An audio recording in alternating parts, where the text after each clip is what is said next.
இன்றைக்கு நம்ம talk with தலைப்பில் பல்வேறு விஷயங்களை நம்ம பேச இருக்கோம். குறிப்பாக சொல்லப்போனால் செங்கோட்டையன் அவர்களுடைய ராஜினாமா, அதைத் தொடர்ந்து தாவைக்காவில் இணையப் போகிறாரா, திமுகவில் இணையப் போகிறாரான்னு பல்வேறு தகவல்கள் சுற்றி கொண்டிருக்கிறது.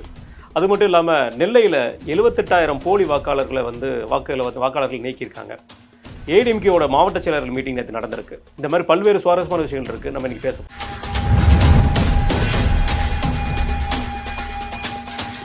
வணக்கம். வணக்கம். ஆனால் நிகழ்ச்சி ஆரம்பிக்கிற முன்னாடி இன்றைக்கி அரசியலமைப்பு சட்டத்தோட 76வது ஆண்டு. கிட்டத்தட்ட நம்ம கான்ஸ்டியூஷனுங்கிறது ரொம்ப முக்கியமான ஒரு விஷயம்னு. இந்த 76 ஆண்டுனால இந்த அரசியலமைப்பு சட்டத்தை நீங்கள் எப்படி பார்க்குறீங்க? இந்த விஷயம் இந்தியா இன்றைக்கி ஒரு வலிமையான நாடாக இருக்குது. அதாவது பிரிந்து போகாமல், இப்போ சோவியத் யூனியன் கூட 1917 ஒன்றிணைறாங்க சோவியத் யூனியனாக. ஆனால் 90ல் முடியல.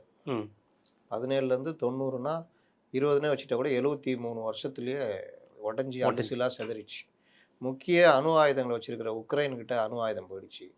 அப்புறம் கஜகஸ்தான் பெரிய நாடு, அவங்களுக்கு அந்த மாதிரி பெலோரஷ்யா, அது இதுன்னு ரஷ்யா பெரிய நாடு. இன்றைக்கி உக்ரைனும் இவங்களும் அடிச்சுக்கிறாங்க, தாய் புல்லாக அடிச்சுக்கிற கதை. ஆனால் 1947 சுதந்திரம் அடைந்த பிறகு நமக்கான அரசியலமைப்பு சட்டம் எப்படி இருக்கணும், நம்முடைய அமைப்பு முறைகள் எப்படி இருக்கணும் அப்படின்றது ரொம்ப முக்கியம். அப்போ ஒரு வீட்டில் கணவன் மனைவி, வீட்டில் அவங்க இருக்கிற பெரியவர், அப்போ கணவன் மனைவி 2 பேரும் சம அதிகாரம். கணவன் ஒரு விஷயத்த கொண்டு வராருன்னா மனைவி அதை ஏற்றுக்க வைக்கணும், மனைவி அதை முற்றிலும் மறுக்கக்கூடாது. 2 பேரும் பேசி கொண்டு வரணும். இதில் எங்கேயாவது பிரச்சனை வருது அப்படின்னா வீட்டில் இருக்க பெரியவர்கிட்ட இந்த மாதிரி வருது என்ன பண்ணலாம் அப்படின்னு கேட்டால், பெரியவர் என்னுடைய அனுபவத்தில் இது இப்படி தான் போகணும், அப்படி தான் போகணும். அப்போ அந்த குடும்பம் பிரச்சனை இல்லாமல் போகும். இதே செட்டப் தான் உங்களுக்கு வந்த உடனே எப்படி கொண்டு வரலாம், யாருக்கு அதிகாரம், கணவருக்கா மனைவி, இல்லை வீட்டில் இருக்க பெரியவர் பேச்சை கேட்கணுமா அப்படின்றதெல்லாம் வந்த பொழுது பார்லிமெண்ட்டுக்கு அதிகாரமா, இல்லை ஜனாதிபதிக்கு அதிகாரமா, உச்சநீதிமன்றத்துக்கா அப்படின்னு. அப்போ இதில் என்ன பிரச்சனை வருது, நம்ம எந்த முறையில் கொண்டு போகிறோம். அம்பேத்கரே ஆரம்பத்தில் அமெரிக்க டைப்பு அந்த ஜனாதிபதி முறைக்கு முதல்ல ஆதரவு தெரிவிச்சிருக்காரு. அதற்கு பிறகு தான் அவருடைய இதெல்லாம் பண்ணிவிட்டு அப்புறம் மாற்றிக்கிறார். அப்போ என்ன வருது, சட்டம் இயற்ற அதிகாரம் அந்த இதெல்லாம் பாராளுமன்ற முறை, அந்த பிரிட்டிஷ் டைப்பு. இப்போ பிரதமர் அதிகாரம், பிரதமர் எம்பிகளால் வழிநடத்தப்படுவார். தேர்ந்தெடுக்கப்பட்ட எம்பிகள் பிரதமரை தேர்ந்தெடுப்பாங்க. பாராளுமன்ற மாநிலங்களவை மக்களவை ரெண்டும் சட்டம் இயற்ற அதிகாரம் இருக்குது. இந்த சட்டத்துக்கு ஒப்புதல் கொடுக்க அதிகாரம் மனைவி. அந்த பொசிஷனில் நீங்கள் யார் அடுத்து ஜனாதிபதி. இவங்க 2 பேருக்குள்ளே பிரச்சனை வந்தால், இல்லை ஏதோ ஒரு வகையில் சிக்கல் வருதுன்னா வீட்டில் இருக்க பெரியவர் யார், உச்சநீதிமன்றம். அப்போ இந்த மெத்தடை அவங்க ரொம்ப உறுதியாக அந்த அரசியலமைப்பு சட்டத்தை கொண்டு வந்தாங்க. இதில் அம்பேத்கர் தலைமையிலான அந்த குழு பல ஆண்டுகள் ஆராய்ந்து 50க்கு பிறகு இந்த அரசியலமைப்பு சட்டத்தை அறிமுகப்படுத்துகிறாங்க. குடியரசு தினன்றது நமக்கு அதுதான். அப்போ அந்த அரசியலமைப்பு சட்டத்துக்கு எடுத்துக்கிட்ட காலகட்டம், பல்வேறு கருத்துகள், மோதல்கள், இந்த மாதிரி பல விஷயங்களுக்கு பிறகு இந்த அரசியலமைப்பு சட்டம் உருவாக்கப்படுது. அதிக அளவில் இந்த அரசியலமைப்பு சட்டத்தில் அமெண்ட்மெண்ட்ஸ் வந்தாலும் பெரிய அளவில் இந்த மாற்றங்கள்லாம் கிடையாது. அடிப்படை மாற்றங்கள்லாம் நம்ம பண்ணல. அரசியலமைப்பு சட்டத்துடைய அந்த ஸ்ட்ராங்கு தான் இன்னை வரைக்கும் நம்ம நாடு கிட்டத்தட்ட 560 சமஸ்தானங்கள். அது எப்படிலாம் கஷ்டப்பட்டு இணைச்சாங்கன்றதெல்லாம் நீங்கள் அதை ஒரு புத்தகமாகவே எழுதியிருக்காரு அந்த டைமில் இருந்த வெளியுறவுத்துறை செயலர். அதில் எவ்வளோ கஷ்டப்பட்டாங்க, எப்படிலாம் கொண்டு வந்தாங்கன்றதெல்லாம் ரொம்ப முக்கியம். அதே மாதிரி அரசியலமைப்பு சட்டத்துக்கு எப்போல்லாம் பிரச்சனை வருதோ அப்போல்லாம் நம்மளுடைய உச்சநீதிமன்றம் தலையிட்டு அதை பாதுகாத்துருக்குது. பாராளுமன்றமும் அதை பாதுகாத்துருக்குது. மிகப்பெரிய இடையூறு வந்த நேரம்னு பார்த்தீங்கன்னா எமர்ஜென்சி பீரியட். இந்திரா காந்தி எனக்கு என்னென்னு பண்ணாங்க, இராணுவ ஆட்சியே கொண்டு வரலாமெல்லாம் யோசிச்சிருக்காங்க. அப்புறம் நம்ம இதில் அந்த அமைப்பு கிடையாதுன்றப்போ எமர்ஜென்சி கொண்டு வராங்க. எமர்ஜென்சி கொண்டு வந்துட்டு பார்லிமெண்ட்டு சட்டசபைகளுடைய பதவி காலத்தை 1 ஆண்டு நீட்டிக்கிறாங்க. நீங்கள் இப்போ சொல்லுவாங்களே திமுக ஆட்சியை கலைச்சிட்டாங்க. ஆட்சி 76ல் முடியுதியா, 71 76 முடியுது. ஆனால் ஏன் கலைச்சிட்டாங்கன்னு இவங்க சொல்கிறாங்கன்னா 1 இயர் எக்ஸ்டெண்ட் பண்ணாங்க. அதில் ஒரு அமெண்ட்மெண்ட்டு கொண்டு 6 ஆண்டுகள் பதவினா ஜாலி அப்படின்னு தான் அறிவுரு இந்த அப்படி உனக்கு மட்டும் கலைச்சிட்டாங்க. எதிர்கட்சிகள் ஆளுற மாநிலங்கள்லாம் கலைச்சிட்டாங்க. அதனால திமுக ஆட்சி கலைக்கப்பட்டதுன்னு இவர் சொல்லுவார். ஆனால் அப்புறம் ஜனதா கவர்மெண்ட் வந்தோடனே மீண்டும் 5 ஆண்டுன்னு அதை மாற்றி கொண்டு வராங்க. இந்த மாதிரி அப்பப்போ அமெண்ட்மெண்ட் வரும், பிரச்சனை வரும். இப்போ கூட அந்த உச்சநீதிமன்றம் 2 டிவிஷன் பெஞ்சு தேவையில்லாமல் தலையிட்டாங்கல்ல, ஜனாதிபதிக்கே கட்டளையிட்டாங்கல்ல, அந்த மாதிரி பண்ண முடியாது. அப்படி பண்ணோன்னா அது அரசியல் சாசன அமர்வாக இருக்கணும். அது கூட ஆலோசனைகள் வழிகாட்டுதலை கொடுக்கலாம், உத்தரவை கொடுக்க முடியாது. அப்படின்றப்போ அதை 143ல் ஜனாதிபதி இந்த மாதிரி பண்ண முடியுமான்னு அவங்க இதெல்லாம் கான்ஸ்டியூஷனை ஸ்ட்ராங் பண்ணுற வேலை. இங்கே யார் இங்கே ஃபயர் விட்டுங்க, 143 நீ எப்படி கேட்கலாம், நானே கேட்கல அப்படி இப்படின்னு. அப்போ இவர்கள் எல்லோருமே இங்கே இருக்கிற மக்களுக்கு தப்பான விஷயங்களை சொல்லி கொடுத்துட்ருக்குறாங்க. 143 ஜனாதிபதிக்கு கொடுக்கப்பட்ட உரிமை. அந்த கேள்வியிலேயே அதுவும் இருக்கும்.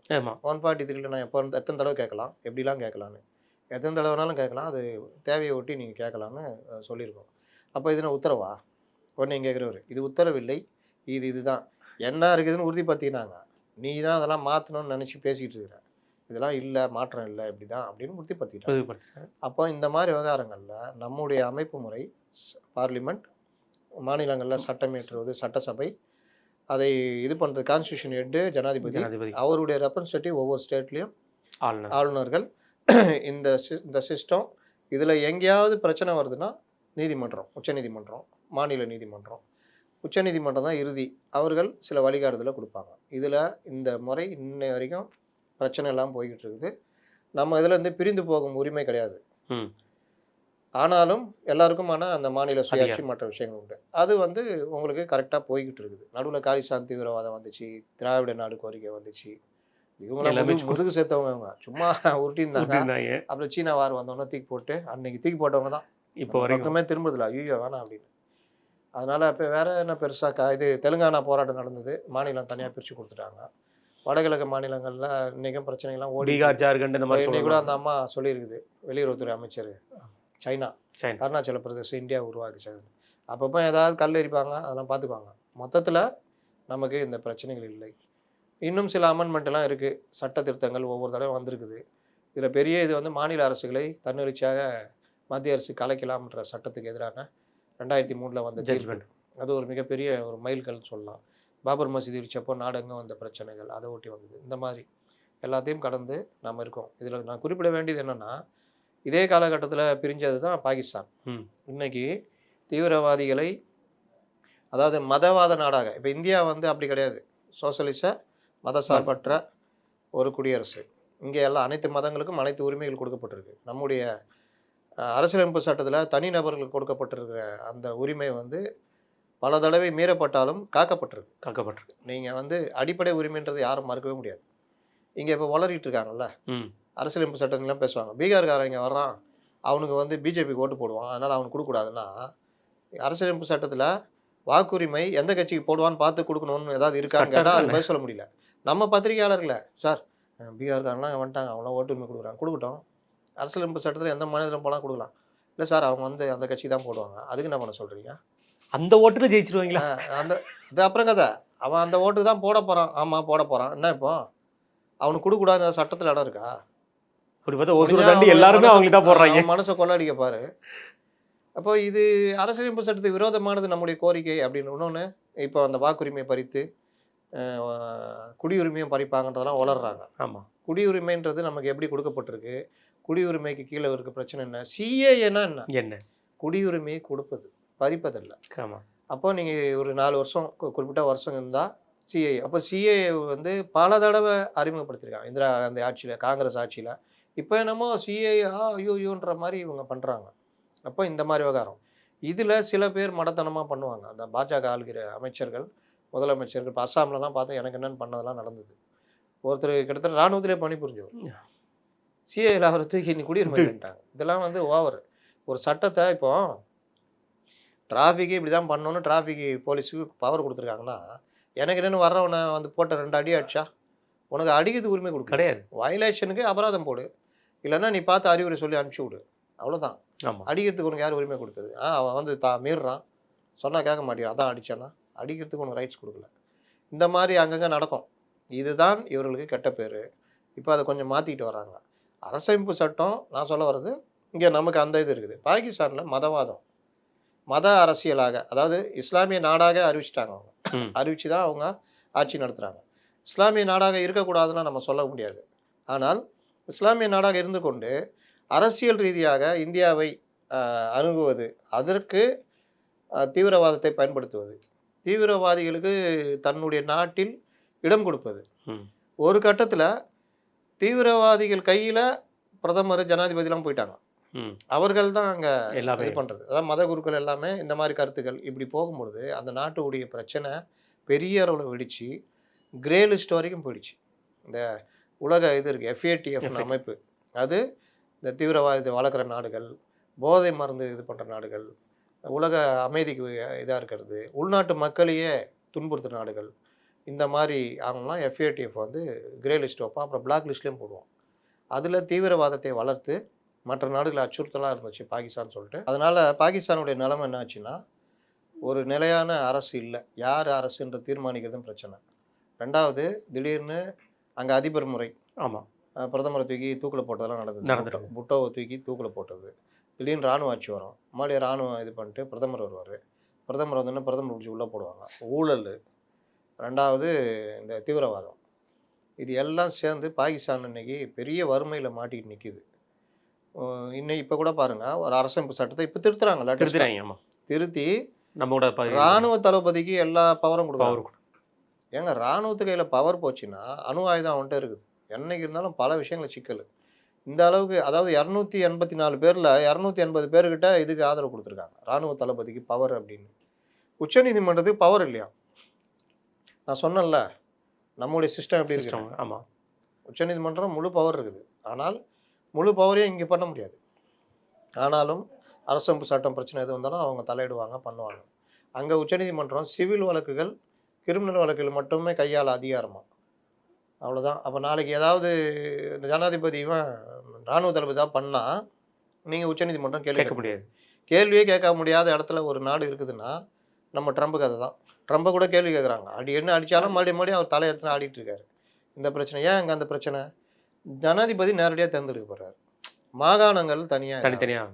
அப்போ மாகாணங்களில் நீங்கள் ஜனாதிபதியாக இருக்கிறவர் இப்போ நியூயார்க்கோ மற்ற மாகாணங்களில் இவரால் ஆதிக்கம் செலுத்த முடியல அமெரிக்காவில். ஆமாம்.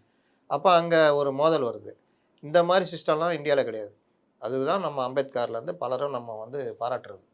இங்கே இல்லாட்டி இங்கே அரசியலமைப்பு சட்டத்தை மதிக்காமல் பாருங்கள், UPSC ஒரு அமைப்பு, IAS IPS அவங்க தேர்ந்தெடுக்கிறாங்க.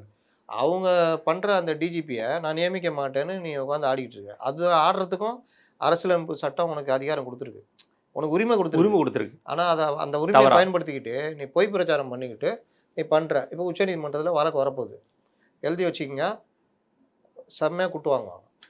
அதை பற்றி அவங்க கவலைப்பட மாட்டாங்க. இங்கே இருக்கிற மீடியாக்கள் அது வராது, வெளியே இதுதான் நடக்கும். இப்போ SIRல கூட்டு வாங்குவாங்க. ஏன்னா SIR என்னப்பா, இப்போ வெயில் அடிக்கும், மழை பெய்யுது, மழை பெஞ்சுன்னு தான் இருக்கும், தேர்தலான வேலையை செஞ்சு தான் இருந்திருக்குது, உனக்கு என்ன பிரச்சனை?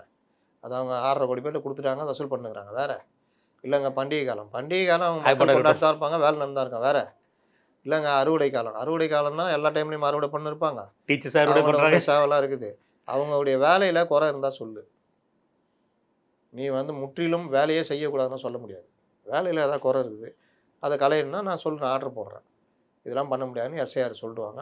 அதுவும் நடக்க போகுது பாருங்கள். ஏறிங்க, 1க்கு 10 பேர் வைக்கோ பாருங்கள் எவ்வளோ காசு இருக்குதுன்னு. டிவிக்கே அதில் இருக்கிற குறைகளே கலைய முற்படுற. அப்புறம் எதுக்கு நீ உச்சநீதிமன்றம் போகிற? என்ன குறை கண்ட அதில்? அதான் தெரிய மாட்டேங்குது அவங்களுக்கு. இல்லை, DMK ரிப்ளிகா அவ்வளோதான். நீ போட்டு நாய், பெரிய நாய் குலைக்கும், குட்டி நாய் இருக்குதுல்ல அது குலைக்கும். ஏன் குலைக்குன்னு அதுக்கு தெரியாது. ஏன் குலைக்குன்னு அதை கேட்டிங்கன்னா, அது பெரிய நாய் குலைக்குது, அதான் நானும் குலைக்கிறேன். அவர் என்ன செய்யறா அதை நான் பார்த்து இங்கே கற்றுக்கணும். இதுதான் தாய் குட்டி கற்றுக் கொடுக்கணும் வேட்டையாட. அதே மாதிரி தான் அங்கே தாய் திமுக, குட்டி தாவேகா. இதுதான். அப்போ அந்த அரசியலமைப்பு சட்டம்ன்றது, நீங்கள் நமக்கு முன்னாடி இருக்கிற உதாரணம் பாகிஸ்தான், எந்த அளவுக்கு நம்ம ஸ்ட்ராங்காக இருக்கிறோன்றது உதாரணம் அது. கண்டிப்பான. தொடர்ந்து அண்ணன் செங்கோட்டையன் அவர்கள் நம்மளுடைய சட்டமன்ற பதவியை நான் ராஜினாமா பண்ணிட்டேன் அப்படின்னு சொல்லிட்டு நீ ராஜினாமா பண்ணோம். அதான் தெரியல, இவர் செயல்பாடே இல்லாதது. கட்சியை விட்டு நீக்கிட்டாருங்க. ஆமாம், நீங்கள் இப்போ சுயேட்சை மாதிரி தான். ஆமாம், நீங்கள் அப்படியே போய் சேர்ந்தா என்ன போகுது? இந்த இவர் கூட மனோஜ் பாண்டியன் கூட அதுதான் நீக்கிட்டாங்கல்ல. ஆமாம், அவர் ராஜினாமா பண்ணுறீங்க, அது புதுசாக இருக்குது. ராஜினாமா பண்ணியிருக்காருன்னு இப்போ அவர் தாவைக்கால இணைய போகிறாரா, திமுகவில் இணைய போகிறாராங்கிற பல்வேறு தகவல் போயிட்டுருக்கு. அமைச்சர் சேகர் பாபுவை சந்தித்து பேசியிருக்காரு. ராஜினாமா கொடுத்துட்டு வந்தோன்னா அமைச்சர் சேகர் பாபுவை சந்தித்து பேசியிருக்காரு. செங்கோட்டையன் அவர்களுடைய முடிவு எதை நோக்கி இருக்குன்னு, தமிழ்நாட்டோட எதிர்காலத்தை, கொங்கு மண்டலத்தை புரட்டி போடுமா செங்கோட்டையன் அவருடைய ராஜினாமா? கொங்கு மண்டலம்னா தோசையா அப்படி புரட்டி போடுறதுக்கு? அதாவது இவர் ஒரு வெண்டைக்காரன் நான் அடிக்கடி சொல்லுவேன். இவர் வளவலா கொலவலா. நீங்கள் போய் அவர்கிட்ட என்ன கேட்டாலும் ஒழுங்கான பதிலை வாங்க முடியாது. கடைசியில் இவர் என்ன சொன்னாருன்னு நம்ம தான் குழம்பிட்டு வரணும். வாழ்க்கையில் அவர் எடுக்கிற முடிவும் அப்படி தான். ஏதோ அவருடைய நேரம் எம்ஜிஆர்கிட்ட வந்துட்டு அப்படியே பயணிச்சிட்டாரு. அவர் எம்ஜிஆர் டிஸ்டர்ப் பண்ண மாட்டார், அப்படியே போயிடுச்சு. ஜெயலலிதா இருந்தோன்னா அப்படியே பயணிச்சார். ஜெயலலிதா தான் அமைச்சராக்குனாங்க. அதில் வந்து ஏகப்பட்ட குளறுபடி. ஆமாம், வீரப்பன் காலத்தெல்லாம். அதுக்கப்புறம் அப்படியே பயணிச்சார். அந்த இது ஜெயலலிதா கிட்டே 2011 வரும்பொழுது இவருடைய ஆட்டங்கள்லாம் தெரிஞ்சு ஜெயலலிதாவுக்கு எது பிடிக்காதோ அதை பண்ணார். அதோட தூக்கி விட்டாங்க. இன்னும் இன்றைக்கெல்லாம் போட்டு டிவிகளை உருட்டுறாங்க. ஜெயலலிதா அப்போ பேசுனாங்கல்ல, தம்பி உடையான் படைக்கஞ்சான் 91 பேசுனது, அதை எடுத்துக்கிட்டு பேசுகிறாங்க. 2011 இடம் 20 வருஷத்துக்கு முன்னாடி பேசுன எடுக்கிற பதவி எப்படி ராஜினாமா பண்ண வச்சாங்கங்கிறது விஷயத்தோட உன்னை பிடிக்கிட்டு அமிச்சாங்க. எதுக்கு 2வது தடவை வந்த போதும் உன்னை எடுக்காமல் விட்டாங்க, அதையும் சேர்த்து பேசுங்க. மாவட்ட செயலர் கூட கிடையாது, எல்லாத்தையும் பிடிக்கிட்டு எல்லாத்தையும் பிடிக்கிட்டு விட்டாங்க. அப்போ உங்களுக்கு மறுபடியும் வாழ்வு கொடுத்தது யாரு? சசிகலாவும் இல்லை, சட்டப்பேரவையில் எவ்வளோ ஓரமாக போய் உட்காந்துருந்தாருங்கிற இது இருக்கு. அதனால அவரு எப்பவுமே அந்த வெண்டைக்காய் தான் அவர். அதனால இப்பவும் பாருங்க, யாருக்காவது அவர் விசுவாசமா இருக்காரா பாருங்க. இவர் தாவேக்கா போறேன்னு பேச்சுவார்த்தை நடத்திட்டாரு. புஷி ஆனந்த் சாரி ஜான் ஆரோக்கியசாமி தான். ஏன்னா அவர் தாவேக்கால இருக்காரான்னு கேட்டுறாதீங்க. அவர் வந்து ஸ்ட்ராட்டஜிஸ்ட். அவர் அந்த வேலைலாம் செய்யலாம், பண்ணலாம். புஷி ஆனந்துக்கு எதிராக கொண்டு வந்தோன்னே புஷி ஆனந்த் கடுப்பு. பேட்டா இந்த வேலையை பண்ணுறேன்ட்டு அவங்களுக்கு தெரிஞ்ச மீடியாலாம் கூப்பிட்டு செங்கோட்டையன் ஜாயின் பண்ண போகிறாருப்பான்னு சொல்லி விட்டாப்புல. விஷயம் வெளியே வந்துச்சா? இவருக்கு உள்ளகே இந்த பதவி வேணும். எது புஷிக்கு இணையாக வேணும் பதவி, இல்லாட்டி அமைப்பு செயலாளர் அந்த மாதிரி இது பெரிய பதவி. அதில் ஏதோ ஓடிக்கிட்டு இருக்குது. இந்த கேப்பில் நீங்கள் நம்பகத்தன்மையை பாருங்கள். டிஎம்கே அவர்களுடைய அமைச்சர்கள் பார்த்தா 3 பேருமே அதிமுக. சேகர் பாபு அதிமுக, செந்தில் பாலாஜி, இன்னொன்று இந்த புரோக்கர் யார் ஓபிஎஸ். 3 பேரையும் விட்டு இவர்கிட்ட பேச விட்றாங்க. செங்கோட்டையன்ட்ட நீங்கள் டிஎம்கேக்கு வாங்க, வளவான வாழ்வு காத்திருக்கிறது அப்படி இப்படின்னு. இவர் வெண்டைக்காய் தானே? இல்லைண்ணா, எனக்கு என்னென்ன அவர் டிஎம்கே வரனால அந்த ஒரு தொகுதி தானே மாற்றம் வரும்போது வேற என்ன அவரால் என்ன சாதிக்க முடியும் இருக்குல்ல. ஐயோ செங்கோட்டையன் இவ்வளோ பெரிய தலைவர். அப்போது அங்கத்துலேருந்து நேற்று ஒருத்தர் பேசுகிறாரு, 71லயே எம்ஜிஆரை கணிச்சிட்டாரான் அவர், 72லயே இவர் கணிச்சிட்டாரான் எம்ஜிஆர். சரி சரி. அதனால எம்ஜிஆர் வந்து நினைச்சாரான். அப்போ நீ யாரு அந்த ஏஜில் உனக்கு என்ன? லோக்கலில் ஒரு நகர செயலாளர் அப்போ போய் பார்க்குற முத்துசாமி பார்த்து அண்ணா இந்த மாதிரினா இவரை போஸ்டிங் போடலான்னு போடுறாங்க. அப்படி தானே வர்றீங்க. இப்போ எடப்பாடி 72லயே எம்ஜிஆர் கணிச்சாருன்னு சொன்னால் எவ்வளோ பேர் உருட்டாக இருக்கும். எல்லாம் நீ கட்சியில் சேரணும்னு சேர்றீங்க, டிஎம்கேல சேர முடியாது. எம்ஜிஆருடைய விசுவாசிகள் எம்ஜிஆரை பிடிக்கும், கட்சி ஆரம்பிச்சா எல்லாம் எம்ஜிஆர் சேரணும்னு சேர்றாங்க. அப்படி தானே? ஆமாம், அதான். எவனா ஒருத்தர் இன்றைக்கி இப்போ ஒரு வட்டத்தில் விஜய் கட்சியில் சேர்றான்னு வச்சுக்கோங்க, ஒரு 20 வருஷம் கழிச்சு கட்சியில் இவரும் ஒரு ஆளாக இருக்கிறான், அன்றே விஜய் கணித்தார்னு சொல்லுவீங்களா? ஏதாவது போஸ்டிங் கிடைக்கணும் உள்ளே போய் சேர்ந்து அந்த மாதிரி தான் வந்த ஆளுங்க அவங்கெல்லாம். அப்படியே வந்து ஜெயலலிதா தான் அவங்கள தூக்கி அமைச்சராக்குறாங்க. இல்லாட்டி நீங்கள் 10ஓட 11 தான். ஆமாம். யார் செங்கோட்டையன் யாருக்கு தெரியும்? யாருக்குமே தெரியாது. 77லாம் நீங்கள் பெரிய ஆளா? 77ல் 27 வயசு பையன் திருநாவுக்கரசர் ஆக்குற, ஏன் உங்களை ஆக்கல? அவர் அமைச்சர் எவ்வளோ பதவி கொடுத்துருந்தாரு, இவரையும் ஆக்கல. மறுபடியும் எம்ஜிஆர் ஒரு 6 பேரை திடீர்னு ஒரே நாளில் நீக்கிட்டாரு. 6 அமைச்சர்கள் நீக்கி அமுச்சு விட்டு புதுசாக ஆல்டர் பண்ணுறப்போ திருநாவுக்கரசு கூடுதல் பதவி கிடைக்குது. அப்போவும் உங்களை ஆக்கலைல்ல. அதனால் செங்கோட்டையன் வந்து ஜெயலலிதா தான் 91ல் ஆக்குறாங்க. எம்ஜிஆர் இருக்கிற வரைக்கும் எம்ஜிஆர் 3 அமைச்சர்களையும் செங்கோட்டையன் ஆக்கலை. அப்போ இதுதான் நிலைமை. இப்போ சசிகலா பார்த்துக்கிட்டு பேசிக்கிச்சு ஏதோ ஆகுறீங்க. அப்புறம் அன்றே கணித்தான் உருட்டுனா. இப்போ இங்கே நீங்கள் தேவைகள் சேர்ந்துட வேண்டியதானே? அது என்ன பேச்சுவார்த்தை நடத்துறீங்க? என்ன பேச்சுவார்த்தை நடத்த என்ன இருக்குன்னு? இங்கே என்ன டிமாண்டு? அந்த கட்சியில் ஏதோ அரசியல் செயல்பாடு இருந்தால் பேச்சுவார்த்தை நடத்தலாம். ஆனால் நான் வர்றேன், எனக்கு இந்த மாதிரி பதவி கொடுன்னு. அங்கேயே அரசியல் செயல்பாடே ஒன்றுமே கிடையாது. சும்மா மக்கள் சந்திப்புன்னு சொல்லி ஏதோ கூட்டம் நடத்த போகிறாங்க. திமுக என்னன்னா, அதிமுகவில் வந்து தலைவர்கள் வந்துகிட்டே இருக்காங்க திமுக நோக்கி அப்படின்னு ஒரு இது காமிக்கணும். உளவியல் ரீதியாக மக்கள்கிட்ட காமிக்கணும். எல்லாரும் பாருங்க, சிவி சண்முகத்திலே போய் கேட்குறாங்களா ரிப்போர்ட்டர், சார் அதிமுக வந்து போயினா இல்லைண்ணே, மனோஜ் பாண்டியனை தலைவர்னு சொல்ல ஆரம்பிச்சிட்டாங்களா? அப்போ பாருங்களேன். அதே தான் இப்போ செங்கோட்டையனுக்கும். இப்போ திருநெல்வேலி சைடில் இருக்கிறவங்களுக்கு மனோஜ் பாண்டியன் யாருன்னு தெரியும், இப்போ செங்கோட்டையனுக்கு அவங்க கொங்கு மண்டலத்தில் இருக்கிறவங்களுக்கு தெரிஞ்சிடும். செங்கோட்டையன் ஓரளவுக்கு தெரியும்னு வச்சுக்கலாம். ஆமாம். ஆனாலும் செல்வாக்கு மிக்க தலைவரானா கிடையாது இல்லை. ஓபிஎஸ் எல்லாருக்கும் தெரியும், அதுக்காக அவர் செல்வாக்கு மிக்க தலைவரா? அந்த மாதிரி தான் செங்கோட்டையனும். ஆனால் இவர் என்னென்னா டிமாண்ட் பண்ணுறாரு, நான் தாவேகால இத்தனை ஸ்வீட் பாக்ஸு இந்த மாதிரி பதவி, நீங்கள் என்ன சொல்கிறீங்க, என்ன இந்த டிமாண்டு ஓகேன்னா சொல்லுங்கள். சேகர் பாபு கோபமாக பேசுவார், செந்தில் பாலாஜி ஊருகாரு, அதனால் அப்படி அப்புறம் ஓபிஎஸ். ஓபிஎஸ். அண்ணே பார்த்துக்கண்ணே அப்படின்னா, ஓபிஎஸ்க்கு இது வேலையா? பாருங்க எவ்வளோ பெரிய வேலை. அதிமுகவை பலகீனப்படுத்துறதுல இந்த வேலையை செஞ்சுக்கிட்டே ஒருங்கிணைக்கணுமா, உரிமை மீட்பான். ம். நீங்க என்ன உரிமை பாருங்க, இருக்கு? ரொம்ப ஈஸிங்க. இப்போ எடப்பாடிக்கு நான் ஆமா. துரோகின்னு சொன்னேன்னா நீங்கள் எல்லாம் குதிச்சிங்க. துரோகி வேலை பார்க்குறாங்களா? தொண்டர்கள்ட்ட ஈடுபட்டுறேன். அவ்வளோதான். ஈஸியாக தொண்டர்கள்ட்ட போயிருச்சு. துரோகி பாரு, ரெட்டையிலை வீழ்த்துறதுக்கு அதிமுக வீழ்த்துறது திமுக கை ஒரு துரோகி. இன்னொன்று அங்கே போகிறதுக்கு பேச்சுவார்த்தை நடத்தி கொடுத்து புரோக்கர் வேலை பார்க்குற துரோகி. ஓபிஎஸ். இப்படி தான் போகும். இந்த மாதிரி போகிறதுனால எடப்பாடிக்கு தான் லாபம். இப்போ நீங்கள் அண்ணாமலை என்ன பண்ணுவார்? இப்போ முடிஞ்சு போச்சு. நீங்கள் வேறு ஆறுதலால் ஈடி போய் அடுத்த செக் அண்ணாமலைக்கு. வேற என்ன? அப்போ இந்த மாதிரி விஷயங்கள்லாம் வந்து இவர் ஆற்றுல ஒரு கால் சேர்த்துல சேர்த்துல ஒரு கால். அதுக்கு பேர் தான் வெண்டைக்காய் அரசியல்ன்றது. விளாண்டுருக்கோம், வச்சா சரிக்கிட்டுரும்.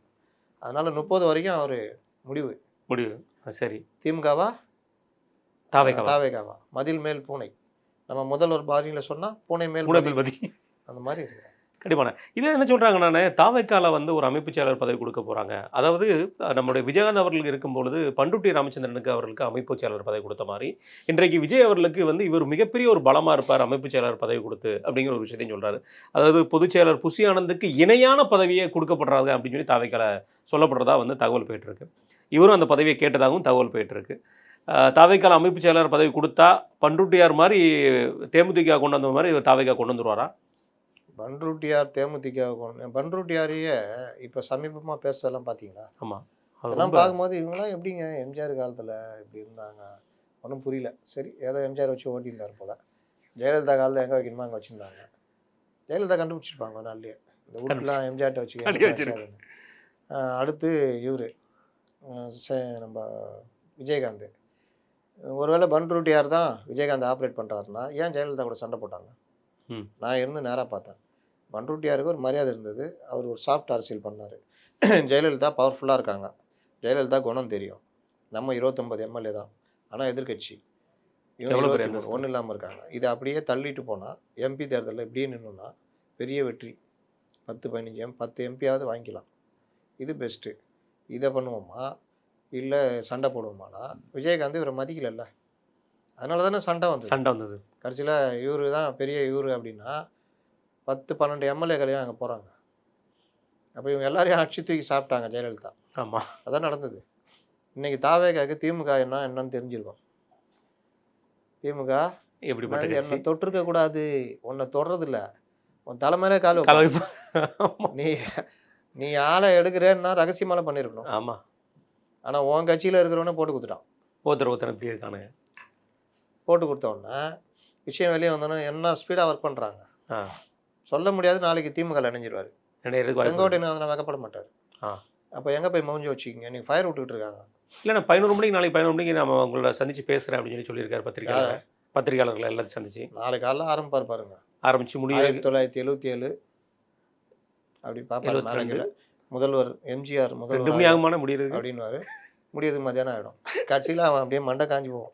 இல்லை லைவை கட் பண்ணவும் முடியாது. எப்போ என்ன சொல்லிட்டு வந்தான்னு சொல்லிட்டு சுரேஷ் என்ன நடக்குது ஓடினே இருக்குது, அப்போ அப்படியே நில்லு, அங்கேயே நில்லுன்னு சொல்லிட்டு அவர் மனம் தந்தார்ல. மறக்கவே முடியாது. புதிய தலைமுறையில் 8 மணி நேரம் போட்டிருந்து மருந்து அந்த கார்டு. ஏங்க நான் தான் சொல்கிறேன்லங்க, நம்ம இப்போ ஃபோனில் பேசினார்ல அவர் தான் குளிக்கிறதுக்கு நிற்கிறாப்புல. போயிட்டு குளிச்சுட்டு வா, இப்போ தான் 1972 வந்துருக்கிறாரு. அவர் வரத்துக்கு டைம் ஆகிட்டு போனால் இல்லை அவர் ஏதாவது அறிவிச்சிட போகிறாரு. ஒன்றா அறிவிக்க மாட்டார் போ அப்படின்னு. நமக்கு தெரியாதா செங்கோட்டையனை பற்றி? போயிட்டாப்புல. போயிட்டு குளிச்சுட்டு வந்தால் 2020 இருக்கிறாப்புல. இன்னும் 6 வருஷம் இருக்குது, 5 வருஷம் இருக்குது. சொன்னேன் கேட்டியா? இப்போ தான் 2020 வந்துக்கிறாங்க. பண்ணிடலாம்.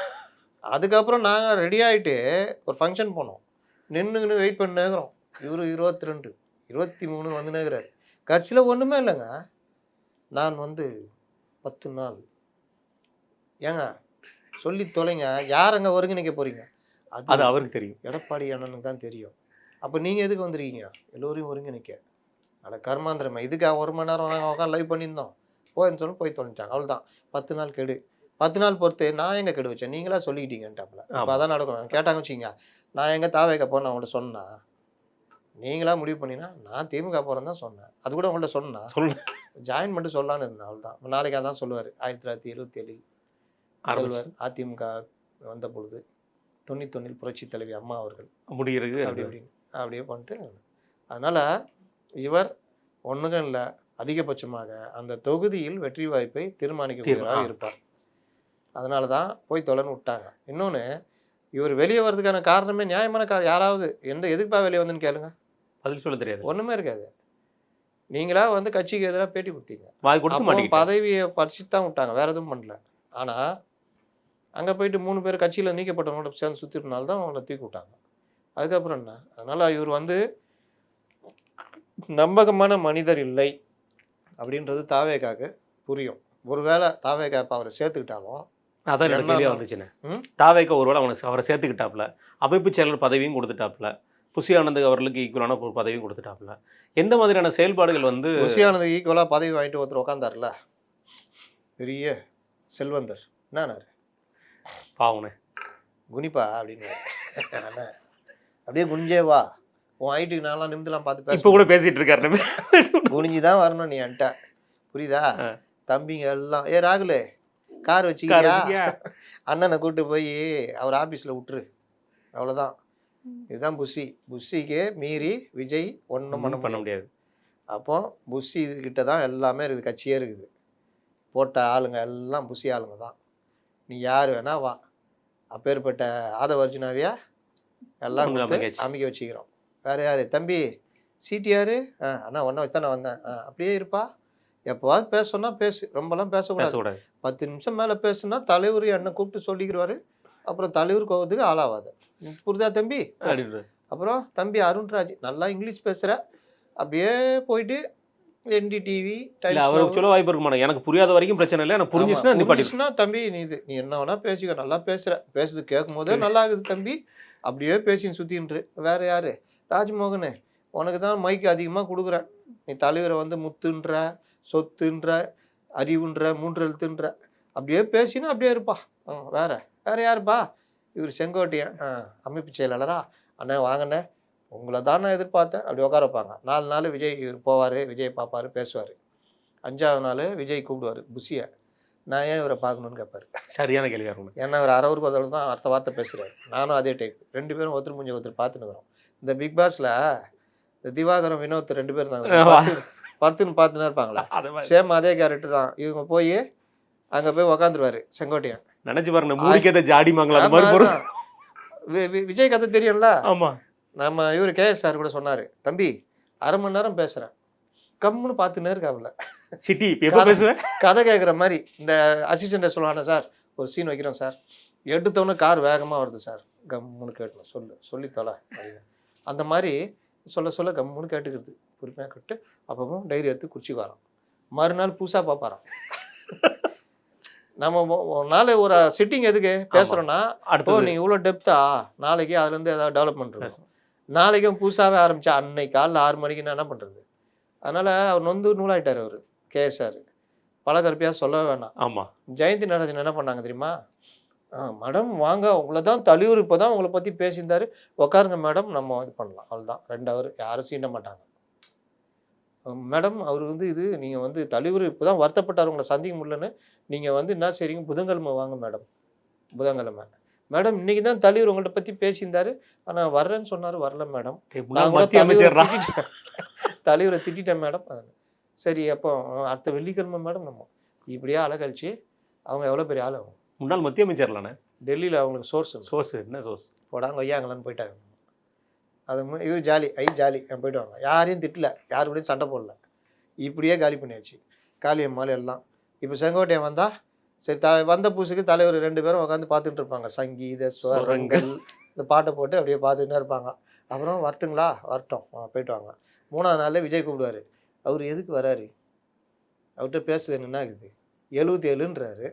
அப்புறம் வானத்தை பார்க்குறாரு. இல்லை அது இவர் மேலே தப்பு இருக்கலண்ணே, 67 இவர் வேறு பேசிகிட்டே இருக்காருல்ல, இவர் பேசுறானா எதுக்கு கொடுத்து பேசுறாங்க, பேச முடியும், அந்த காரணத்தை சொல்லுவாரு. அதுதான் சங்கீத ஸ்வரங்கள் தான், அப்படியே பார்த்துட்டு இருக்க வேண்டாம். அதனால புஷி நீ என்ன பண்ணுற, அதோட வந்தா ஏதாவது சொல்லி அனுப்பிச்சிரு. ஐயோ அண்ணா இதுதானே நான் எதிர்பார்த்தேன் அப்படின்ட்டு தலைவர் எங்க ஐயோ வாங்கண்ணே உட்காருங்கண்ணா, தலைவரை பார்க்க வந்துக்கிறீங்களா? ஆமாம், தலைவர் இப்போ தான் உங்களை பற்றி பேசினேன், 1 to 1 நாங்கள் 2 பேரும் பேசுவோம், உங்களை பற்றி தான் சொல்லியிருந்தேன். தலைவர் வந்து ரொம்ப இது பண்ணார், ஆனால் தலைவர் வந்து இது போகிறாப்புல உங்களை சந்திக்கிறேன்னு சொன்னார். இப்படியே 4 தடவை முடிஞ்சு போச்சு, அவ்வளோதான், முடிச்சு விட்ருவாங்க. அப்புறம் செங்கோட்டையன் பார்ப்பாரு, இதுக்கு பருத்தி மூட்டை குடங்களே எடுத்துக்கலாமே, கம்முனு எடப்பாடிட்டையாவது அப்பப்போ அந்த போய் ஏதாவது பேச்சுவார்த்தை நடத்தலாம். வந்துட்டு சங்கீத சோரங்களா தானே இருக்குது அப்படின்னு. இதான் நடக்க போகுது. இல்லாட்டி தலைவர் உங்களை என்ன சொல்லிக்கிறாரு, கரூர் மாவட்டத்திலேயே எல்லாத்தையும் பார்த்துக்க சொல்லிக்கிறாரு அப்படின்னு அனுப்பிச்சு போ அப்படின்னு அனுப்பிச்சு விட்றாங்க. அவ்வளோதான். புஷியை பொறுத்த வரைக்கும் புஷிக்கு அடங்கி போனீங்கன்னா ஏதோ நடக்கும். அதை தாண்டி விஜய்கிட்ட ஒரு இது இருக்குல்ல, அந்த மூடி டைப்பு. ஆமாம். இவர் எப்படி பார்ப்பாரு, எம்ஜிஆர் கிட்ட இருந்தவர் மத்திய அமைச்சர், இவர்கிட்ட போய் நம்ம ஏதாவது பேசி மாட்டிட்டோம், ஏதாவது வாய் விட்டுருமோ அப்படின்ட்டு கம்முன்னு வேடிக்கை பார்ப்பாரு. அவர் பார்ப்பாரு, நம்ம விஜய் ஏதாவது சொல்லுவார், நம்ம பேசலாம்னு நம்ம பேசி அவருக்கு எது அவரு தெரிஞ்சிருமோ சொல்லிட்டு இவர் உட்காருவாரு. இவங்க 2 பேரும் பேசிட்டா நமக்கு சிக்கல் ஆயிடுமோன்னு புஷி வெளியே கையை பிசைஞ்சிட்டு இருப்பாரு. அதனால தலைவர் உங்களை உங்க மேலே அவ்வளோ மரியாதை வச்சுக்கிறாரு. 1 to 1 பேசும்போது தான் சொன்னார், அதனால் நீங்கள் கரூர்லேயே இது பண்ணுவீங்களாம் அப்படின்னு அனுப்பிச்சுட்டோம். அப்புறம் ரூட்டு போடுறது நீங்கள் பெஸ்ட்டுன்னு சொன்னாங்க. ஆமாம், நீங்கள் போய் ரூட்டு போடுறதை பற்றி நீங்கள் ட்ரை பண்ணுங்கள். ரூட்டு தலையாக மாறுங்க. சரி, எங்கே போகிறதுக்கு ரூட்டு, அது தலைவர் 1 to 1 நாங்கள் பேசும்போது சொல்லுவார், நான் உங்களுக்கு சொல்கிறேன், அப்புறமா நீங்கள் பண்ணலாம். ராகுல் வண்டி வச்சுக்கிறியாடா ஏற்றி அனுப்பி விட்றா, தலைவரை கொண்டு போய் விட்டுரு, அவ்வளோதான் முடிஞ்சது கதை. இதாங்க நடக்கும். அங்கே போனால் இங்கே போனால் அமைப்பு செயலாளரில் ஒரு எக்ஸ்ட்ரா ஒரு என்னது தலைமை நிலை செயலாளர் பதவி இருக்குது. ஆமாம், துணை பொதுச் செயலாளர் இந்த மாதிரி ஏதாவது ஒன்று துணை பொதுச் செயலாளர் டெய்லி அறிவாலயத்துக்கு வந்துருங்க, தலைவர் எப்போல்லாம் வராரோ அப்போல்லாம் வந்துருங்க, பார்த்துக்கலாம், போகலாம் வரலாம். தலைவர் வர வரைக்கும் பேசுறது சரியா பேட்டிலாம் கொடுங்க. எடப்பாடி திட்டுறீங்கன்னா திட்டிங்க, அதெல்லாம் பண்ணீங்க, அதெல்லாம் யாரும் கண்டுக்க மாட்டோம். செந்தில்வேல்கிட்ட ட்ரைனிங் எடுத்துக்கங்க, ஆமாம், எப்படி திட்டுறது எப்படி இது பண்ணீங்க, அது கூட்டம் போடுங்க. ஒரு நாள் நாங்களே ஒரு 3000 பேர் ஏற்பாடு பண்ணி உங்கள் தலைமையில் அதிமுக இணையிற மாதிரி செட் பண்ணுவோம். அன்னைக்கு மட்டும் வந்துட்டு இது பண்ணுங்க. அப்போவும் நீங்கள் ஆச்சரியமாக பார்த்துறாதீங்க. ஆமாம், 1977 தலைவர் இதெல்லாம் பேசக்கூடாது, ஸ்பீடாக பேச கொஞ்சம் ட்ரைனிங் எடுத்துங்க. செந்தில்வேல் ட்ரைனிங் கொடுப்பார், அவ்வளோதான், முடிஞ்சு போயிடும்.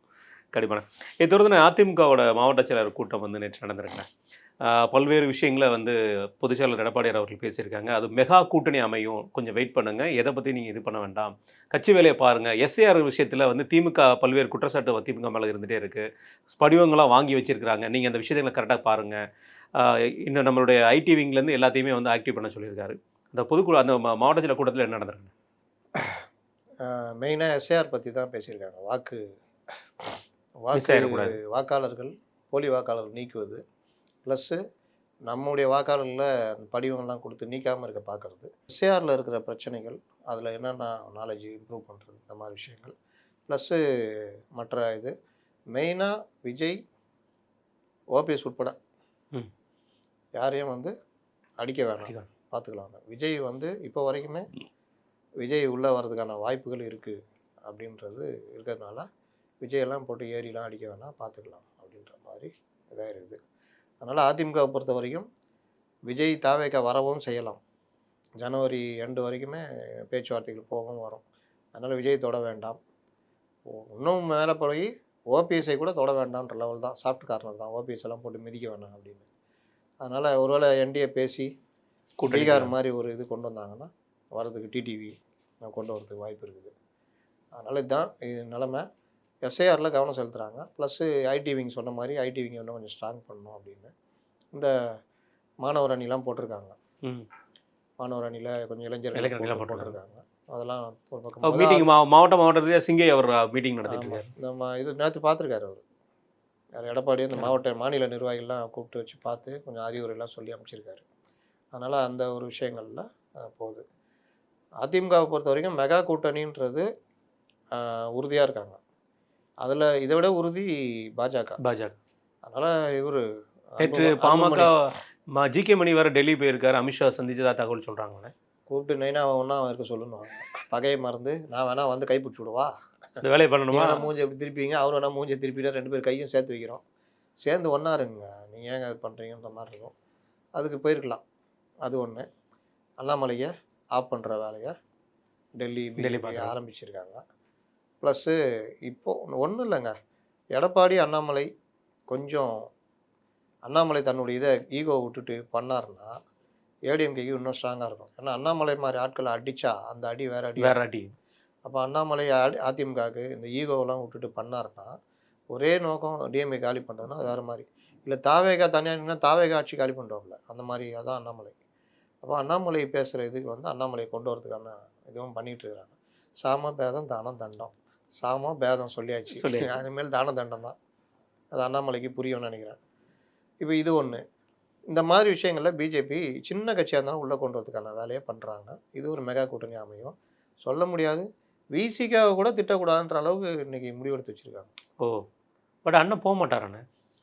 நீங்கள் ஏன் சொல்ல முடிவு பண்ணுறீங்க? ஒரு அண்ணன் மட்டும் தனியாக போகிறோம். ஆமாம், அண்ணன் மட்டும் தனியாக வந்தாருன்னா என்ன செய்ய முடியும்? சரிண்ணே, அது போகுது. இதை தொடர்ந்துண்ணே நீங்கள் அண்ணாமலை அவர்களை பற்றி சொன்னனால அண்ணாமலையோட நேற்று ஒரு அறிக்கைண்ணே, அதாவது இன்றைக்கு வந்து கூட்டுறவு இதில் வந்து டிபார்ட்மெண்ட்டில் வந்து இன்றைக்கி இன்டர்வியூ நடக்குது, நேர்முக இன்டர்வியூ. அதில் ஒவ்வொருத்தருக்கும் 10 லட்சத்துலேருந்து 15 லட்சம் வரைக்கும் ரூபா கேட்குறதா வந்து ஒரு விஷயத்தை ஒரு குற்றச்சாட்டை சொல்லியிருக்கிறாரு. ஏற்கனவே வந்து கேனர் அவர்களுடைய டிபார்ட்மெண்ட்டில் இதை மாதிரி பேசணும், அதாவது அரசாங்க வேலையை பணம் சம்பாத்தியம் பண்ணுறீங்க, விற்று பணம் சம்பாத்தியம் பண்ணுறீங்கிற ஒரு குற்றச்சாட்டை வச்சுருக்காருண்ணே. எப்படி பார்க்குறீங்க? நீங்கள் இப்போ டிஎன்பிஎஸ்சி இதெல்லாம் வச்சு தேர்வெல்லாம் எழுதி வர்றீங்க, ஜாயின் பண்ணுறதுக்கு இன்டர்வியூ தானே. அதான் அதான் இன்டர்வியூவில் பார்க்கலாம்.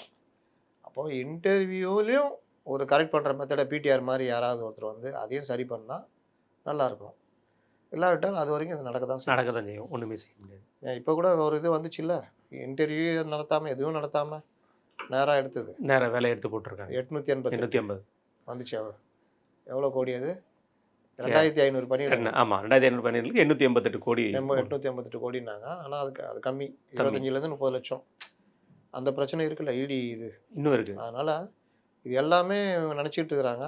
வேலை கொடுக்குற வேலை வாங்குறவனும் கொடுத்து வாங்குறதுல அவன் கவலைப்பட போகிறான். ஆமாம், இங்கே கொடுக்குற 35 லட்சத்தை அவன் ஒரு 3 வருஷத்துல 5 வருஷத்துல எடுத்துருவான். கண்டிப்பாக தானே அரசு வேலைன்றது இப்படி தானே போகுது. எவ்வளோ லஞ்சம் வாங்கலாம் இந்த இடத்துல ட்ரான்ஸ்ஃபர் ஆனால். அதாவது காவல்துறையிலே பார்த்தீங்கன்னா டி நகர், ட்ரிப்ளிகேனு, பூக்கடை, இந்த 3 காவல் மாவட்டங்களுக்கு deputy commissioner, assistant commissioner, inspector இதெல்லாம் வரத்துக்கு ரொம்ப போட்டி போடுவாங்க. இல்லை, ஆடியோலே திருவான்மியூர் ஆடியோனா பயங்கர. திருவான்மியூர் ஆடியோனா அவ்வளோ வருது. திருவான்மியூர் இந்த சைடு இது ரெட் ஹில்ஸு இந்த மாதிரி சைடுலாம் லாரிகள் போக்குவரத்து அதெல்லாம் அந்த மாதிரி அதுக்கெல்லாம் பெரிய அளவில் பணம் பொருளுமாங்க. அதனால் நீயும் சம்பாதிச்சோ நாங்களும் சம்பாதிக்கிறோன்ற மாதிரி பாலிசி ஓடுறதுனால தான் எல்லா காலத்துலேயுமே லஞ்சம் என்பது பொது உடைமையாக இருக்குது. அதில் மட்டும் பொது உடைமை, மற்றதெல்லாம் தனி உடைமை. கண்டிப்பாக. இதை தொடர்ந்து நேற்று வந்து நம்மளுடைய முதல்வர் அவர்கள் வந்து செம்மொழி பூங்காவை கோயம்புத்தூரில் திறந்திருக்காரு. எப்போவுமே தமிழ் தாய் வாழ்த்து பாடப்பட வேண்டிய விஷயங்கள்ல ஒரு அரசு நிகழ்வுனா தமிழ் தாய் வாழ்த்து கண்டிப்பாக இருக்கணும். நேற்று தமிழ் தாய் வாழ்த்து அவருடைய நிகழ்ச்சியில் பாடப்படல, மிகப்பெரிய ஒரு குற்றச்சாட்டு. ஆனால் இன்றைக்கு ஒரு செய்தி துளி கூட வரவே இல்லை. வராது. இதே இது பிஜேபி சைடில் ஆளுநர் பண்ணியிருந்தா அன்னைக்கு கொந்தளிச்சிருப்பாங்க. நாங்கள் உடைச்சா மண் குடம், நீங்கள் உடைச்சா தான் பொன் குடம். ஓ, அதனால் அதுவும் பாருங்களேன் எந்த அளவுக்கு இந்த அதிகாரிகள். இவருக்கு தெரியணுவா? ஆளுநர் கூடுதலாக போய் என்ன சொல்கிறாரு, முதல்ல சுதந்திர இது தேசிய கீதம், அடுத்து தமிழ் தாய் வாழ்த்து நிகழ்ச்சி, கடைசியில் தேசிய கீதம். இதுதான் புரோட்டோகால். எப்போவுமே தேசிய லெவலில் புரோட்டோகால் தான். ஸோ இன்றைக்கி அரசமைப்பு சட்டம் இது பண்ணாங்கல்ல, ஆமாம், தேசிய கீதம் பாடினாங்க, ஃபஸ்ட்லேயே பாடுவாங்க, முடியும் போதும் பாடுவாங்க. இங்கே அதை ஒரு பெரிய முற்றமாக கவர்னர் சொன்னதுக்கு பெரிய பிரச்சனை பண்ணாங்க. அவருக்கா? ஆமாம், எவ்வளோ பெரிய பிரச்சனை. சட்டசபையில் தேசிய கீதம் பாடிட்டு தொடங்குங்கன்னு நான் சொன்னதுக்கு கவர்னர் அவ்வளோ பேச்சு பேசினாங்க. தமிழ் தாய் வாழ்த்து தாண்டா எங்களுக்கு, தமிழையே படிக்க பார்க்கிறா. நான் அவருன்னா வேணாம் நான் சொன்னார். தேசிய கீதம், அப்புறம் தமிழ் தாய் வாழ்த்து, அப்புறம் சபை நடக்கிறது, இறுதியில் தேசிய கீதம் முடிச்சில்லுன்னு பண்ணவே இல்லையா அப்படின்னா அதை பற்றி இது பண்ணல. ஆனால் இன்றைக்கி தமிழ் தாய் வாழ்த்து எங்கள் தமிழ் மூச்சு கீச்சுன்னாங்க. அது அரசு விழா, அது முக்கியமான விழா, முதல்வர் கலந்துக்கிற விழா, எப்படி தவிர்க்கிறீங்க? ஏன்னா இவங்க கவனம் எல்லாம் முதல்வரை ரோட் ஷோவில் கூட்டம் வரணும். பார்த்தீங்களா கூட்டத்தை? வண்டி வரும், இதில் வர ட்ரோன் ஷாட் வேறு. அந்த கூட்டம் அப்படியே ஒரு 20 பேர் 30 பேர் இப்படியே நகர்ந்துக்கிட்டே வர்றாங்க. இதில் வேற கட்சிக்காரங்களை சந்திச்சு உடல்நலம் விசாரிச்சதெல்லாம் நியூஸாக போடுற அளவுக்கு போயிடுச்சு. ஆனால் தமிழ் தாய் வாழ்த்து பாடுறது நியூஸாக என்ன பண்ணுறது, தான் நிலமை. கண்டிப்பாக. இதை தொடர்ந்து நேற்று வந்து அந்த முதலீட்டர்கள் மாநாடு, அதுக்கு தான் கோயம்புத்தூருக்கு அவர் மெயினாக சென்றிருக்காரு முதல்வர் அவர்கள். 11 லட்சம் கோடி ரூபா மீண்டும் முதலீடு வந்திருக்கிறேன். கிட்டத்தட்ட 34 லட்சம் பேருக்கு வேலைவாய்ப்பும் உறுதி செய்யப்பட்டது அப்படிங்கிற விஷயத்தையும் சொல்லியிருக்காரு. இதை தொடர்ந்து தொழில்துறை அமைச்சர், மாண்புமிகு தொழில்துறை அமைச்சர் வந்து அவரும் ஒரு சில குற்றச்சாட்டுகளை சொல்லியிருக்காரு. இதெல்லாம் வந்து நாங்கள் கொண்டு வரதுக்கே அவ்வளோ கஷ்டப்பட்டிருக்கோம், ஜியோ பாலிட்டிக்ஸ் நடந்துகிட்ருக்கு. அவர் வழக்கம் போல் அதே குற்றச்சாட்டுகளை சொல்லியிருக்காரு. இதில் எல்லாமே வந்து நம்ம கொண்டு வந்திருக்கிற விஷயங்கள் எல்லாமே புதுசாக வந்தது தான், எதுவுமே வந்து கண்டினியூஷன்ஸ் கிடையாது அப்படிங்கிற விஷயத்தையும் சொல்லியிருக்காரு. முதல்வர் பேசும்போது ஒரு விஷயம் சொல்கிறாரு, நம்ம டிஎன் ரைசிங்கிற ஒரு ஸ்கீமில் நம்ம இது பண்ணுறோம் முதலீட்டர் மாநாடு. அதில் நம்ம நிறைய விஷயங்களை நம்மளுடைய இதுக்கேற்ற மாதிரி, நிலத்துக்கு ஏற்ற மாதிரி, நம்மளுடைய வருமானத்துக்கு ஏற்ற மாதிரி நாங்கள் சில விஷயங்களை கொண்டு வந்திருக்கோம் அப்படிங்கிற மாதிரி சொல்லியிருக்காரு. இது எவ்வளோ பெரிய இதாக பார்க்குறீங்க? பொய்யா கொண்டே வரலன்னு யாரும் சொல்லி, நீங்கள் சொன்னாலும் கொண்டு வரல தானே சொல்கிறாங்க. நீங்கள் 1 லட்சம் கோடி கொண்டு வந்துட்டு நீங்கள் 11 லட்சம் கோடினா மலைக்கும் மடுக்குள்ள வித்தியாசம் தானே. அதை தானே எல்லாம் சுட்டி காட்டுறாங்க. ஸ்டார்ட் அப் நிறுவனங்கள் நாங்கள் இவ்வளோ தொடங்கணும் அவ்வளோ தொடங்கணுன்றீங்க, எல்லாம் தொடங்குனீங்க, அதனுடைய பலன் என்ன? அதனுடைய இறுதின்னா அந்த ஸ்டார்ட் அப் நிறுவனம் யார் வேணால் ஒரு சர்டிஃபிகேட் கொடுத்துட்டு ஏதாவது லோனை போட்டு கொடுத்து பண்ணலாம். அதனால தமிழ்நாட்டுக்கு என்ன யூஸு, எத்தனை பேர் வேலை வாய்ப்பு பெற்றாங்க, அதுக்கு தானே ரிசல்ட்டு. இல்லை ஸ்டார்ட் அப்புங்கிறது நம்ம சென்ட்ரல் கவர்மெண்ட்லேருந்து வர்ற ஸ்கீம் தானே. ஆமாம், ஸ்டிக்கர் ஓட்டுறது தானே நம்ம வேலையை. அதுவே நாங்கள் தான் பண்ணோம், நாங்கள் தான் பண்ணோம். அதுக்கு எவ்வளோ ஃபண்ட்ஸ் வந்து சென்ட்ரல் கவர்மெண்ட்லேருந்து கொடுக்காங்க, சீட் ஃபண்ட்லேருந்து எவ்வளோ விஷயங்கள் இருக்குது அதுக்கு உள்ள விஷயங்கள். இது எல்லாமே முதலீட்டில் எப்படி வரும்? முதலீட்டு ஈர்ப்புன்றது வெளிநாடுகளில் இருந்த நிறுவனங்களை நம்மளுடைய தமிழ்நாட்டில் உள்ளே கொண்டு வந்து தொழிற்சாலைகள் அமைக்கிறது, இல்லாட்டி ஏற்கனவே அமைச்சதில் எக்ஸ்ட்ரா இது பண்ணுறது, இந்த மாதிரி வேலைலாம் பண்ணி அதன் மூலியமாக வேலை வாய்ப்புகளை நேர்முகமாக மறைமுகமாக உருவாக்குவது. இதுதான் இது. அந்த மாதிரி என்ன கொண்டு வந்தேன்னா அதை சொல்லுங்கன்னா, இப்போ வெள்ளை அறிக்கை கேட்டால் வெள்ளை பேப்பர்ன்றது மரபு இல்லைன்றது, சும்மா அங்கங்கே போகிறதுல மீட்டிங்கில் நாங்கள் இவ்வளோ கொண்டு வந்தோம், உங்களுக்கு இறக்கம் இல்லையா, இந்த மாதிரி குற்றம் சாட்டுறீங்களே. எதிர்கட்சிகள் இறக்கம் இல்லாமல் பொய்யாக சொல்லிக் கொள்கிறார்கள். சரி, மெய்யா நீங்கள் சொல்லுங்கள் சொன்னீங்கன்னா கம்முன்னு போகிறாங்க. ஒரு வெள்ளை அறிக்கை அரசாங்க சார்பில் விடுங்களேன். அதுக்கு இந்த நிறுவனம் இந்த இது இவ்வளோ காலகட்டத்தில் இது வந்துச்சு, இங்கே தொடங்கியிருக்காங்க, நேராக போய் பார்த்துக்கலாம். இல்லை இது தொடங்க போகிறோம், இந்த நிலைமையில் இருக்குது, நிலம் கையகப்படுத்தியாச்சு, இந்த ஒர்க் இன்ஃப்ராஸ்ட்ரக்சர் ஒர்க்கெலாம் அதெல்லாம் போய்கிட்டு இருக்குது, சொல்லுங்கள். எதுவுமே இல்லையே. எதுவுமே இல்லை. இதை தொடர்ந்து நான் எஸ்ஐஆர் பார்த்தீங்கன்னா ஒரு பெரிய பயம் இங்கே இருந்துகிட்டே இருந்தது. அதுக்கு காரணம் வந்து திமுக கூட்டணி கட்சிகளும் பல்வேறு வகையில் உருவாங்கன்னு சொல்லிட்டு இருந்த விஷயம். நெல்லையில் நேற்று 78,000 போலி வாக்குகளை வந்து நீக்கியிருக்காங்க. இது எப்படி பார்க்குறீங்கண்ணே? நெல்லையில் 78,000 ஒரு டிஸ்ட்ரிக்ட்லேன்னு பார்த்துங்க, எவ்வளோ பெரிய தமிழ்நாடு முழுவதும் எவ்வளோ இருக்கும்? 78,000 வச்சுக்கோங்க. 78,000 × 38 மாவட்டம் போட்டால் கூட எங்கேயோ போயிடும். இதுக்கு தான் எஸ்ஐஆர் வேணுன்றது. இதை பார்த்து தான் இவர்கள் அலறினாங்க. இத்தனைக்கு நெல்லைங்கிற கிராமம் சம்மந்தப்பட்ட ஒரு அந்த டிஸ்ட்ரிக்ட் ஃபுல்லாகவே கிராமங்கள் தான் அதிகம், திருநெல்வேலி தவிர மீது எல்லாமே. உங்களுக்கு ஒரு ஊருக்குள்ளே போனாலும் தெரிஞ்சு போயிடும் இவ்வளோ தான் இருக்காங்க, இவ்வளோ தான் இல்லைன்னு. அதுலேயே இவ்வளோ ஓட்டுகள்னா இவர்கள் ஏன் பதறினார்கள்னு இப்போ தெரியுதா? இதே பதட்டம் தான் அங்கே இருக்கு வெஸ்ட் பெங்காலில். நான் நினைங்க பார்க்கலாம், காய போட்டுருவாங்க. ஓவர் ஆட்டத்துக்கு எதிராக தான் நீங்கள் வந்தீங்க, நீங்களும் ஓவர் ஆட்டம் ஆடினீங்கன்னா அதே தான். எவ்வளோ நாளைக்கு ஆடுவீங்க? வேடிக்கை பார்ப்பாங்க. கண்டிப்பாக. அந்த இங்கே விட அங்கே ரொம்ப மோசம். குண்டர்கள் ராஜ்யம் வந்தால் அவங்கள விடாதீங்க, பிடிச்சி போட்டு அடிங்க. ஏதோ ஒரு மாநிலத்தில் ஒருத்தர் பேசியிருக்காரு, அவங்க வந்தால் விடாதீங்க, எஸ்ஐஆர்னு வந்தாங்கன்னா விடாதீங்க, கவர்மெண்ட் எம்ப்ளாயி தான் வர போகிறாங்க. அப்போ இங்கே வந்து என்னென்னவோ பண்ணி பார்த்தாங்க, எல்லா இடத்துலையும் போலி வாக்காளர் நீக்கம். இறுதியில் வரப்போகுதுங்க, எந்தெந்த தொகுதியில் எவ்வளோ அன்னைக்கு தெரியும். இவங்களுடைய இதெல்லாம் இந்த கம்யூனிஸ்ட்டுகள்லாம் எனக்கு என்னென்னு பேசுனாங்கல்ல, அவங்களுக்கு தெரியும். நான் சொன்னால் சில பேர் ஆச்சரியமாக கேட்குறாங்க, ஏங்க அவங்களா பேசுனாங்க? குடியுரிமை நான் சொன்னாங்க, யோ எங்கே இருந்த நீ? அசால்ட்டாக பேசிக்கிட்டு எல்லாத்தையும் பயமுறுத்தி வச்சுருக்காங்க. பாதி இஸ்லாமியர்கள் பயந்து போய் கிடக்குறாங்க. இந்த 78,000 வரைக்கும் முகாம் இல்லையாண்ணே? 78,000 இந்த 78,000 வரைக்கும் முகாம் இல்லையே. வெளிநாட்டுக்கு வேற கூட்டு போகிற அண்ணனை வச்சு பேசிட வேண்டியதான், வெளிநாட்டுக்கு வேற எப்படி போகிறாங்க என்னன்னு. இன்னொரு விஷயம் பாருங்கள், எஸ்ஐஆருடைய அந்த இவங்க நேற்று பேட்டி, அந்த பட்நாயக் பேட்டி ப்ளஸ்ஸு 4குள்ளே நாங்கள் முடிச்சிருவோன்றாங்க. ஆமாம், அவங்க வேலையை முடிச்சு எக்ஸ்டெண்ட் பண்ணுற ஐடியாலாம் இல்லை, அதுக்கப்புறம் தான் பார்த்துக்கலான்றாங்க. அதே மாதிரி 4-5 நாளாக முகாம் நடந்துகிட்ருக்கு. நீங்கள் போயிட்டு இது அந்தந்த பகுதிகளிலே முகாம், வாக்குச்சாவடியிலே அந்த முகாம் நடந்துட்டு, வாக்குச்சாவடி நடத்தும், வெளியும் நடத்துகிறாங்க. ஸ்கூல் இருக்குல்ல, வாக்குச்சாவடி அங்கே தான் நடத்துகிறாங்க முகாம். நீங்கள் போயிட்டு உங்களுக்கு தேவைப்பட்ட சந்தேகம் ஃபில் பண்ணி கொடுக்குறது எல்லாமே பண்ணிக்கலாம். அதனால் எஸ்ஐஆர் இவங்கெல்லாம் எதிர்ப்பெல்லாம் மீறி கோர்ட்டில் ஹியரிங் வருது வச்சுக்கிங்க. என்னப்பா சொல்கிறீங்கன்னு கேட்டால் ஆல்ரெடி முடிச்சிட்டாங்க, 90% முடிஞ்சிச்சு. ஏன்னா நீங்கள் என்னப்பா சொல்கிறீங்க? இல்லைங்க, ஜனவரியில் தள்ளி வச்சா நல்லாயிருக்கும், எலெக்ஷனுக்கு அப்புறம் தள்ளி வச்சா. நான் எதை தள்ளி வைக்க சொல்கிறேன்? முடிச்ச வேலை எஸ்ஐஆர் பண்ணியா அதான் முடிச்சிட்டேன்றாரு, வேறு எதை தள்ளி வைக்க சொல்கிறேன்? சரிங்க நான் வரேங்கன்ட்டு போவேன். தான் நடக்க போகுது. இறுதியான நம்மளுடைய அரவிந்தன் அவர்கள், அதாவது இந்த குற்றப்பிரிவு இதில் இருக்கிறாரு, போதைப் பொருள் கடத்தல் தடுப்பு பிரிவில் இருக்காரு. அவர் நேஷனல் லெவலில் இருக்கிறவர். நேற்று அவருக்கு அளித்த பேட்டி வந்து ரொம்ப பதவதைக்கிற விஷயமா இருக்கிறேன். நம்மளுடைய இலங்கை வழியாக, அதாவது தமிழ்நாடு வழியாக இலங்கைக்கும் மற்ற நாடுகளுக்கும் வந்து போதைப் பொருள் கடத்தப்படுது, அது ஒரு பெரிய கும்பல் செயல்பட்டு வருதுங்கிற மாதிரி ஒரு குற்றச்சாட்டை சொல்லியிருக்காரு. எப்படி பார்க்குறீங்க?